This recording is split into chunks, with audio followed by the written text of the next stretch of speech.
योजनार शुभ उद्घाटन है वंदे उत्कल जननी जय जगन्नाथ जय श्री राम। इरमिराठारे ब्लॉक स्तरीय कार्यक्रम में आभासी माध्यम विकसित गाँ और विकसित ओडिशा लोकार्पण उत्सव अनुष्ठित हो ओडिशार विकास पर समर्पित राज्य सरकार समृद्ध ओडिशार नूतन परिभाषा गाँवर विकास पर विकसित गाँ विकसित ओडिशा योजना को राज्यर मुख्यमंत्री मोहन चरण माझी आज लोकार्पण कर लोकार्पण कार्यक्रम को आभासी माध्यम ब्लॉक जनसाधारण तथा स्वयं सहायिका गोष्ठी उपस्थित रही देखिते। यह योजन मौलिक सुविधा शिक्षा क्रीडार भित्तिभूमि विकास क्षुद्र पर्यटन स्थली विकसित और उन्नतीकरण तथा विभिन्न उन्नति कार्य 5 वर्ष 5,000 कोटी टंका खर्च हो। यह अवसर में ब्लॉक उपाध्यक्षा सावित्री माझी एबीडीओ खिलेश्वरी कालो ए विनय भूषण दास सरपंच संतोषिनी पटेल राधाराणी शाह बीणापाणी पोड़ संगीता पटेल मनो बाग समिति सभ्य गुलापी गडिया कृष्ण प्रधान सिद्धार्थ खरसेल प्रमुख उपस्थित थे। बीपीसी चांदिनी बेहरा बीएलसी आशुतोष दास मंगल अधिकारी संजीता महंत जीपीओ ईश्वरी प्रधान एपीओ रश्मिता बोई बीएसएसओ सुरमा बेसन जोगाण अधिकारी पायल हेम्ब्रम जेई क्षीरोज साहू सुस्मिता बारांक सह बहु ब्लॉक कर्मचारी माने कार्यक्रम रे उपस्थित थिले। जय जगन्नाथ।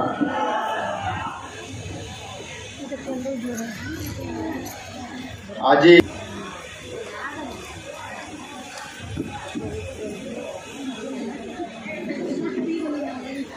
खोर्धा जिले में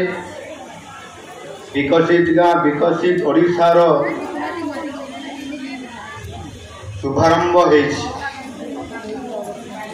यही अवसर रे आज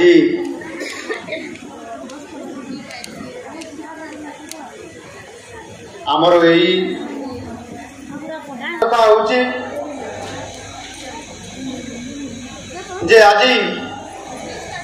आमको गोटे बहुत बड़ा सुजोग प्राप्त होती योजनार शुभारंभ करी आज आम प्रति गाँ को आज विकास करने आम आज संकल्पबद्ध होकर ये कार्यक्रम को आज शुभारंभ कर ये कार्यक्रम आरंभ करी मु अत्यंत आनंदित अच्छी। यही योजना ग्राम और सहर रे उपलब्ध होता विभिन्न सेवा और सुविधार अंतर को कम करने को निश्चित भाव में ये योजना सहायता कर गाँव रे लोक माने जीवन जीविका सहित सहर सुख स्वाच्छंद भरी गाँव में उपलब्ध होना अनेक समय ये कथा प्रश्न आकार आसी था। विंश शताब्दी प्रारंभ महात्मा गांधी कही गाँव में बसवास कर आज 100 वर्ष अधिक समय अतिक्रांत हो सारी देश अनेक अग्रगति करिछि शहरीकरण अप्रासित भाव वृद्धि पाई किंतु गांधीजी यही उक्ति आज एक प्रासंगिक मत विकास हम ना राज्यर विकास असंभव मन हेब को आधार करी समृद्ध ओडिशा 2036 मसीह परिकल्पना जो करा आम नुआ सरकार आसिला परे जो परिकल्पना करिसंती योजना करिसंती निश्चित भाव से जो आज ओडिशा रे ग्रामांचल ओडिशा जो 53,845